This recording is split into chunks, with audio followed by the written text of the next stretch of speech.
Anda kembali bersama kami, pemirsa. Sebelum kita lanjutkan dialog kami akan menyapa warga, salah satu warga Desa Agusan bersama Dewi Sartika yang nanti akan menjelaskan bagaimana kondisinya. Namun sebelum itu, pemirsa, kami akan kembali menanyakan tadi pertanyaan yang sempat menggantung kepada Pak Salim. Pak Salim, untuk langkah-langkah atas fasilitas kesehatan yang sempat terhenti sampai dengan saat ini, apa langkah darurat yang dilakukan oleh pemerintah daerah? Baik Mbak, langkah yang sudah kita lakukan ketika banjir masih tanggap darurat, sebuah puskesmas kita tuh bangunan sudah tidak bisa kita pergunakan, termasuk seluruh alat-alat di puskesmas rawat inap tersebut. Langkah yang sudah kita ambil untuk sementara, untuk darurat, kita memindahkan puskesmas yang namanya puskesmas perawatan Lak-Lak, kita pindahkan ada gedung pemerintah yang dekat di puskesmas tersebut. Namun fasilitasnya sangat-sangat kurang memadai. Karena fasilitas yang ada sudah habis semua akibat banjir bandang tersebut. Kami berharap kepada Bapak Wamen yang ikut dalam acara ini, kami sangat bermohon dari pemerintah Kabupaten Aceh Tenggara untuk agar dapat membangun puskesmas rawat inap kami dan memberikan alat-alat perlengkapan yang sudah di bawah arus banjir bandang.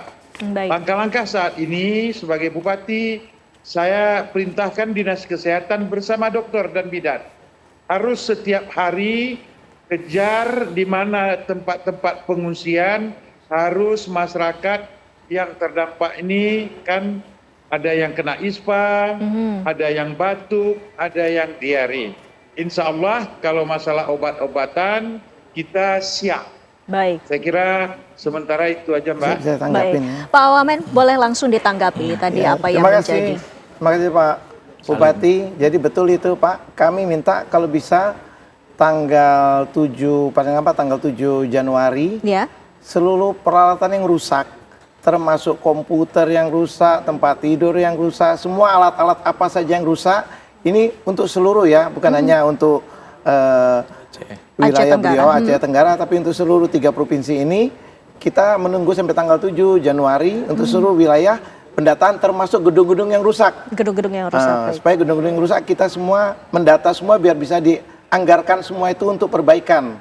Karena kita ingin terakhir tanggal 7 seluruhnya sudah bisa, kan sudah terdata semua ini. Tinggal rumah sakit ini ternyata kayak di rumah sakit di Langkat tuh seluruh tempat tidurnya karena terendam 2 minggu, tempat tidurnya kasurnya rusak seluruhnya. Bahkan itu ya, siring pam, alat-alat itu semuanya, hampir semuanya rusak, nggak berfungsi. Komputer juga rusak. Jadi tolong hal-hal apa aja yang rusak tolong didata Pak Bupati biar kita bisa segera mengadakan ini penggantian alat-alat, sehingga kalau tadi tempatnya Bapak di Jambur Lak-Lak harus relokasi bangun gedung baru karena gedungnya hancur. Itu nggak bisa hancur, jadi tidak bisa digunakan lagi. Gitu, ya. Baik. Dan kami langsung saja menyapa Ibu Dewi Sartika yang merupakan warga Desa Agusan untuk mengetahui sesungguhnya bagaimana kondisi warga di sana yang terdampak banjir bandang dan tanah longsor pada akhir November kemarin.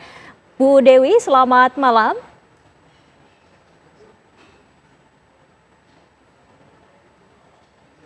Bu Dewi, sudah bisa mendengar kami, Bu Dewi? Baik, kita lanjutkan kembali sebelum nanti kami akan menyapa Bu Dewi, sepertinya ada sedikit gangguan komunikasi. Pak Irawan, untuk di daerah Bapak sendiri, bagaimana sesungguhnya pendistribusian obat ini bisa dilakukan secara merata di tengah kondisi yang saat ini masih dilakukan pemulihan infrastruktur, Pak Irawan? Iya, tadi kita sangat terbantu ya dengan aplikasi yang ada. Kemudian juga di setiap pos-pos pengungsian itu selalu ada pos-pos kesehatan dan kita dibantu dari banyak pihak ya. Kesdam, Pusat Kesehatan Kodam 1 Bukit Barisan ada, dari USU ada, dari provinsi ada, dari Kemenkes juga hadir kemarin. Sehingga semuanya sih sebetulnya bisa kita manage dengan baik ya, karena persediaan obat-obat kita juga kemudian cukup, sehingga kita monitor stok obat di setiap pos-pos kesehatan, tentu termasuk juga puskesmas yang kita miliki. Yang tadi saya bilang kami hanya ada 3 titik pos kesehatan kami yang kemudian terganggu, ada Pustu dan Poskesdes yang ada. Tapi tadi ya, pengungsian yang masih tercatat sampai akhir tahun masih ada 4.651. Ini ke depan akan sangat berkurang banyak nih, karena mereka sudah mendapatkan dana tunggu hunian, sehingga mereka kemudian sudah bisa untuk menyewa gitu ya, rumah-rumah untuk yang lebih layak untuk mereka tinggali satu keluarga begitu, karena DTH-nya dan tunggu harian sudah cair. Tetapi memang terus dalam monitoring kami juga, karena mereka kemudian kita minta untuk mendaftarkan di mana mereka menyewa rumah, sehingga nanti pelayanan kesehatan kita masih terus bisa kita lakukan. Jadi semuanya saya kira sudah sangat baik terkendali, dan kita manage dengan baik dan terbantu dengan aplikasi yang disiapkan oleh Kemenkes untuk kita di Tapal Selatan, Mbak. Baik, Dokter Yusuf, selain dari distribusi obat-obatan, tentunya kita ketahui bahwa petugas medis pun menjadi salah satu yang vital untuk kesehatan masyarakat khususnya yang terdampak bencana, Dokter. Iya, jadi pertama saya bantu juga soal obat. Jadi selain obat tadi udah ada, kita harus ada buffer obat. Artinya ketika memang stok kurang, ada terdekat yang menyiapkan tadi obat-obat yang tadi untuk ISPA, diare, gitu ya. Untuk tifus, nah itu harus siap. Itu namanya buffer obat. Nah kalau tenaga medis, saya sangat setuju dengan Wamen katakan bahwa akan ada rolling. Karena kenapa? Pasti mereka yang di sana juga kecapean, dan juga di satu sisi juga mereka akan capek banget. Jadi saya masih ingat waktu saya bertugas di Aceh waktu tsunami. Nah itu kita ada jadwal jaganya supaya kita tetap stamina. Jangan sampai nanti dokternya berdampak, ambruk, bidannya ambruk, perawatnya ambruk. Jadi strategi yang dilakukan Pak Wamen dengan memberikan rolling tenaga kesehatan dan juga merecovery teman-teman supaya tetap balik. Nah, dalam teori kesehatan tuh sehat jasmani, rohani, dan sosial. Jadi mental mereka juga harus dikembalikan supaya mereka juga tetap, kita berespon dengan mereka, kita backup sehingga semangat di tenaga kesehatan di sana ya tetap terjaga. Gitu. Baik, Pak Wamen, skema untuk pembagian dari tenaga kesehatan agar menyeluruh dan juga sampai ke wilayah-wilayah yang mungkin jauh begitu seperti apa? Jadi sebaran relawan kesehatan di Aceh itu, waktu saya pergi hari keempat saja, itu saya salut tuh dari Makassar, itu ada 16 dokter yang satu pesawat dengan saya. Dan mereka pergi ke sana pakai uang sendiri. Saya sampai terheran-heran, itu luar biasa. Nah, karena apa? Adik kelasnya yang telepon, tolong kami. Nah, saya ingin jelaskan dengan data aja ya. Kita sekarang relawan yang di Aceh ada 3.465 orang total relawan. Itu yang dari Kemenkes 410. Artinya Kemenkes sekitar 10%, yang 90% tuh relawan, yang tadi yang Pak Gus Irawan bilang, relawan tuh dari berbagai macam. Dari berbagai macam. Indonesia itu luar biasa. Kalau tolong menolong Indonesia bagus sekali. Jadi Kemenkes tinggal nambahin yang kurang aja. Jadi kita pergikan kemarin 410 selama 2 minggu, 14 hari. Jadi ini akan ganti batch kedua berangkat 389 orang. Jadi seperti tadi ya, tiap 2 minggu kita rolling. Selama diperlukan rolling tiap 2 minggu.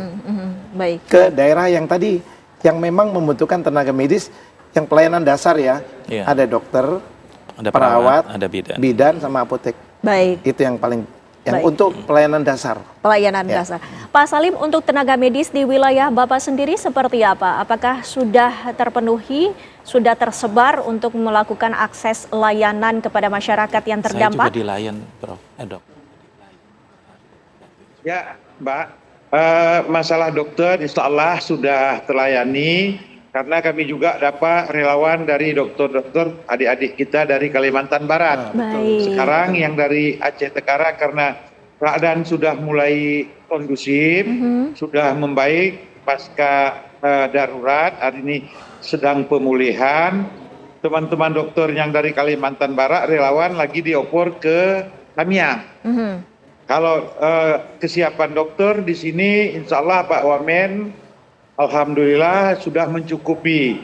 Nah, berlangsurnya sudah pemulihan di Kabupaten Aceh Tenggara. Sekali lagi kami sangat-sangat berharap kepada Pak Wamen, pada Pak Menteri Kesehatan melalui Pak Wamen, agar apa yang diarahkan Pak Wamen tadi, insya Allah tanggal 7 nanti kami akan memberikan data yang konkret, karena puskesmas rawat inap kami tadi dan 1 pustu yang ada peralatannya habis, nanti akan kami laporkan secara resmi. Mohon kiranya secepatnya ada tindak lanjut dari pemerintah pusat.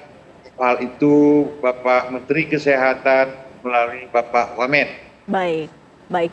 Pak Wamen, itu yang menjadi catatan, tapi kita ketahui juga dalam lokasi terdampak bencana selain kesehatan secara fisik, ada juga kesehatan secara mental karena telah melalui trauma yang begitu berat. Nanti kami akan tanyakan bagaimana penanganan dari pemerintah. Pemirsa, kami masih akan kembali sesaat lagi.